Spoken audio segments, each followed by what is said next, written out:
that statement. It's not fair. When we were small, we might have uttered that phrase when a sibling got a bigger piece of cake than we did. As we got older, perhaps a friend got the lead in the play, or became a starter for the football team, and all along we thought we would get that part or that position.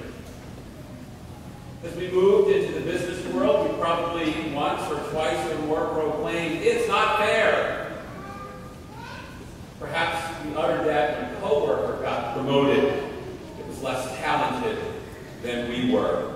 Or maybe we volunteered for a position and worked tirelessly to help some group, some charitable organization, and then someone else got all the credit.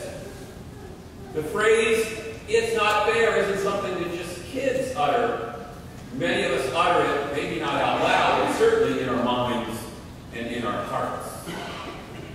For the past several weeks, we've been hearing about the upcoming changes to the texts that we use at Mass, prayer texts, the other texts that the priest will use.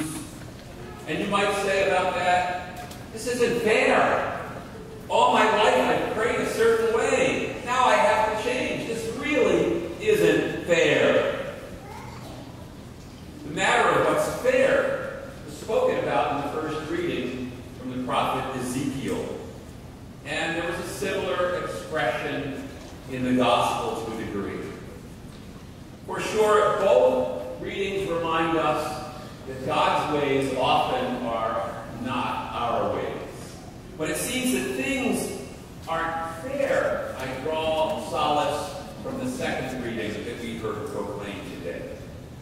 There we hear these words, "If there is any encouragement in Christ," in other words, if Christ means anything to you and to me, "then do nothing out of selfishness or vainglory.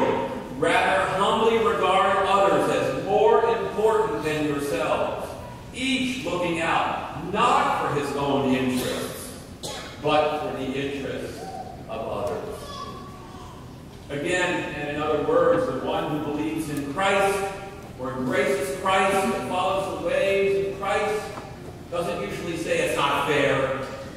Rather, the person like Christ is the one who finds Christ in all things, all peoples, all times, despite things appearing at first glance to not be fair.